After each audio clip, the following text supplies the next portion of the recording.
Worldwide closed down travel. Closed down industry. Closed down businesses. Closed down public gatherings. Closed down schools. Closed down economy. Europe airports closing down, Australia and Singapore applying 14-day lockdown to all incomers. The world is in lockdown, and we have not even hit the peak yet.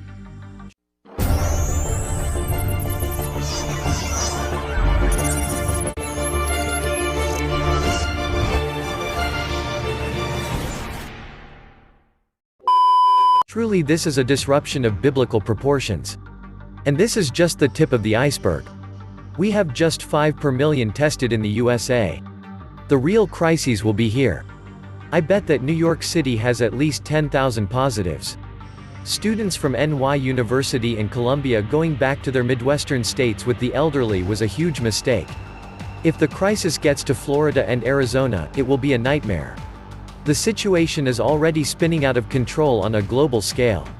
Troops are patrolling on the streets. The Fed has lost control of bonds, market pushing 10-year higher even as they try to buy with QE. They are going to need more. Unlimited cash is being pumped into the stock market. I imagine the next rate cut will boost gold, along with stimulus and QE. Everything is coming together for gold. 1.5 trillion Trumpo bucks printed yesterday morning, with more coming, 10% back up the truck. More debt, more bubble. Worse to come. Forget the virus. The popped bubble will kill more people. The US is going to become Germany after World War I. The new economic order has begun. Shelves are already empty. Never mind a recession, sounds like the greatest depression ever is looming. Except that there will probably eventually be hyperinflation. And governments will fight it with QE and negative interest all the way down, prolonging the pain and making it worse. We are headed into a catastrophe. The toilet paper shortage from panic buying must be a reverse psychology thing where they're trying to keep their currency from becoming toilet paper. So they are exchanging it directly for toilet paper instead. These are unprecedented times. This is the collapse of complex civilizations. The system was not set up for efficiency or sustainability.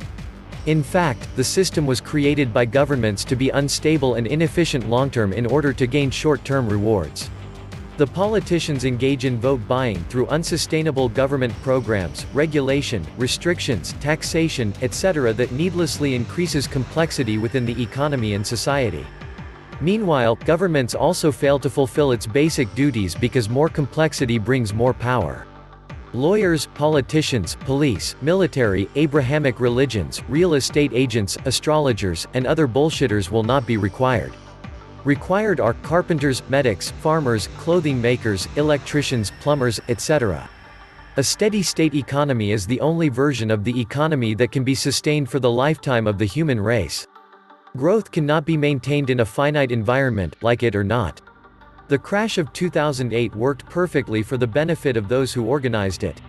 Whenever the powers that bank rob or cheat people, the standard go-to strategy is to call it a whoopsie-doodle, mistake, incompetence, or failure. This absolves them of the full force of being called out on their willful crimes.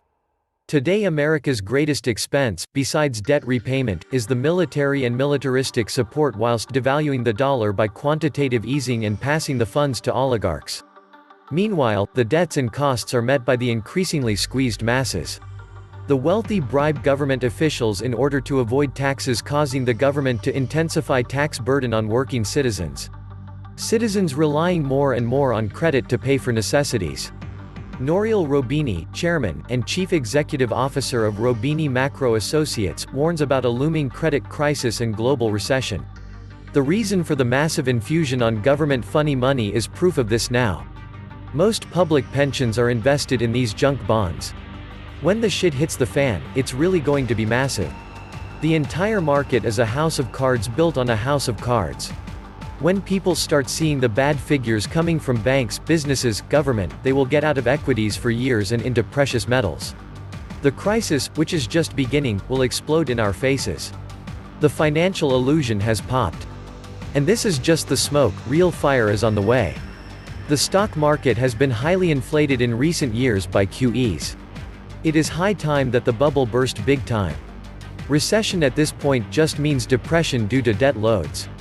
There are only 4 quarters in a year, so, after 90 days, the results will begin showing off one's efforts, whether they're good or bad. Higher-ups messed up in Q1, so multiply that by 4, and the end result is a tree producing bad fruit. The fact that we've not changed course in Q2 means we multiply by 2, and at the end of the year, we have a global recession. Well, no point for us common folk to wait for the leaders to get the house in order. Time to get our own houses in order and prepare for a modern Great Depression. Everything that has a beginning has an end, even our Constitution. All societies collapse. All. There is no way out of what's coming. There is no legitimate economy. There are financial manipulations masquerading as the invisible hand. The global economy is the greatest theatrical show on earth. And while you watch the show, they are emptying your bank account. The dollar will end up becoming Swiss cheese. It will lose its world reserve status. Massive US consumer defaults incoming. The printing press will be rolling rates negative, and all those holding cash will sprint back into gold. They are playing reverse psychology on the markets. What's good appears bad and what's bad appears good. I continue to buy gold and silver stocks when I can, and I am thankful for the steep discounts. We are now in a global recession. Get out of the markets as soon as possible. Welcome back to the Atlantis Report. Please take some time to subscribe to my backup channels. I do upload videos there, too, on a daily basis. You'll find the links in the description box. Thank you.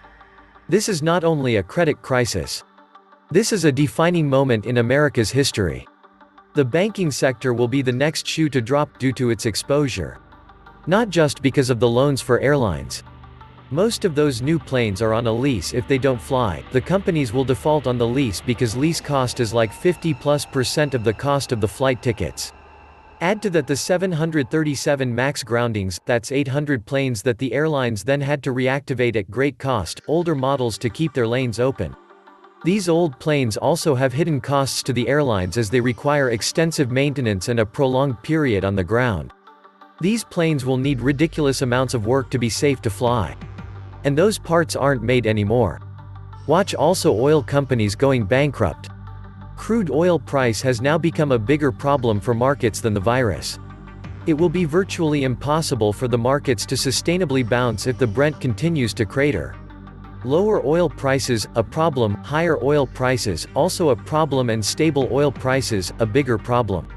But one thing is sure in all 3 cases. Market operators ensue that always money flows from poor to rich. Fracking is criminal.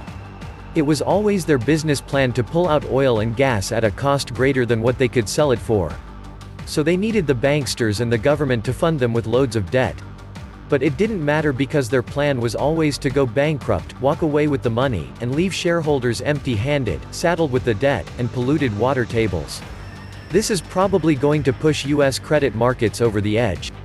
But as the Fed already announced, they will take unconventional steps as necessary.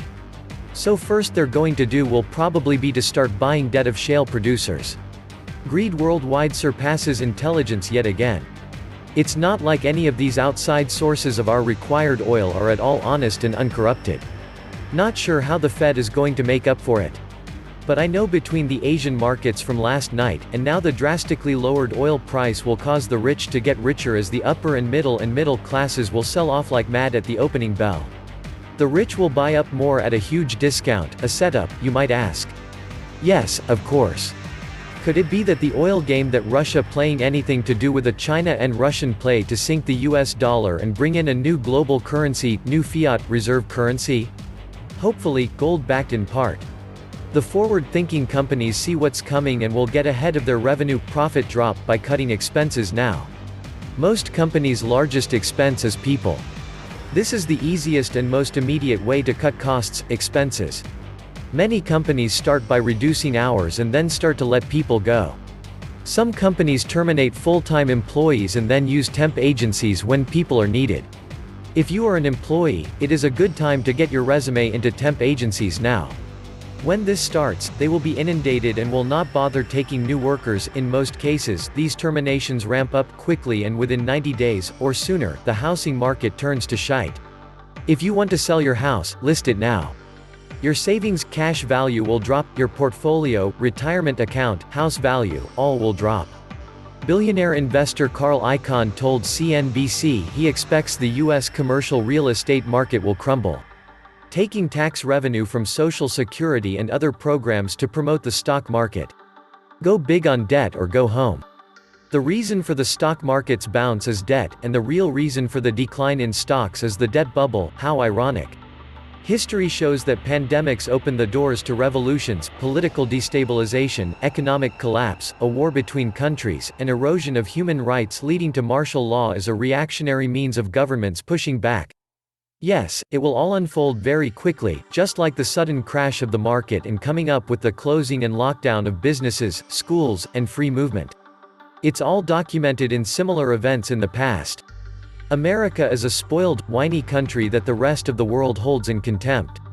We are not sheltered from the suffering countless of people around the world endure on a daily basis. Time to put on big boys' pants. Trump said in an interview in 2015, before he ever became president, that his philosophy regarding finances is borrow big and borrow long. What we are seeing now is what happens when the bill eventually becomes due.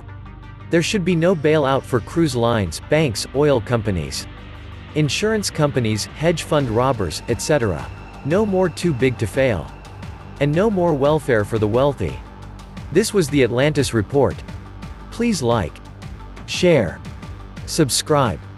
And please take some time to subscribe to my backup channels. I do upload videos there too on a daily basis. You'll find the links in the description box. Thank you.